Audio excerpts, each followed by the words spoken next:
Iginit ng DOTR na sapat para sa mga commuter ang bilang ng mga consolidated ng mga pampublikong sasakyan.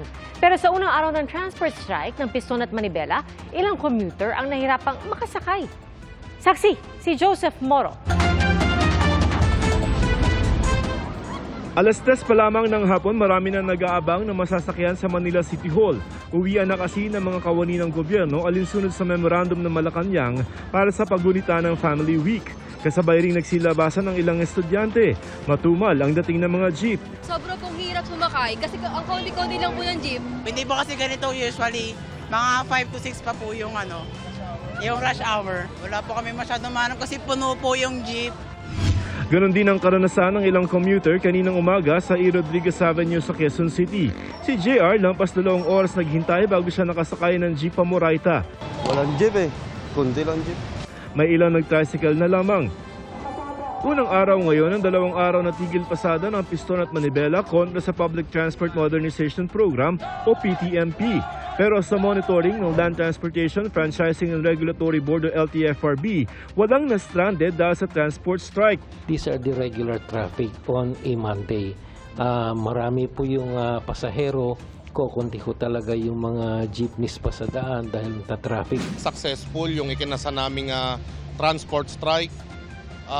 Kung hindi lang mandaraya din ng gobyerno na magsususpindi ng klase, ng ilang pasok sa gobyerno at partida may libreng sakay pa.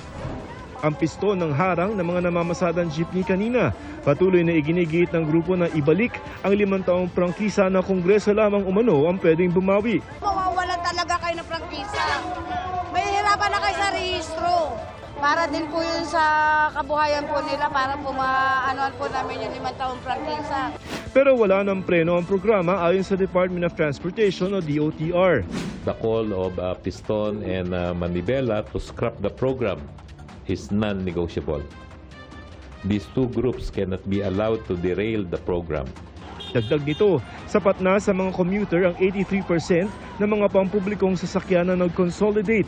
Pero inaayos pa rin ang distribusyon ng mga ruta katuwang ang mga lokal na pamahalaan. For the next 2 years or so, aayusin po yung mga ruta before na marami at nalaman na natin na sobra, aayusin po yung mga ruta naman po na konti at dumami na po pangangailangan, dadagdagan po. Yung totoong numero po na hindi talaga or ayaw mag-consolidate, and we're talking of the two groups, that's more or less mga 5% po yon. Ayon sa Department of Transportation, nasa 2 hanggang 3 taon pa bago i-require ng ahensya yung pagpapalit ng mga tradisyonal na unit ng jeep para gawin itong mga modernong unit. Dagdag pa ng LTO, yung mga hindi sasali sa programa, pwedeng irehistro yung kanilang mga traditional na jeep bilang mga pampribadong sasakyan. Kanina naghain ng motion to resolve ang Piston sa Supreme Court para aksyonan ang kanilang hinihiling na mag-issue ng TRO laban sa modernization program. Para sa GMA Integrated News, Joseph Morong ang inyong saksi.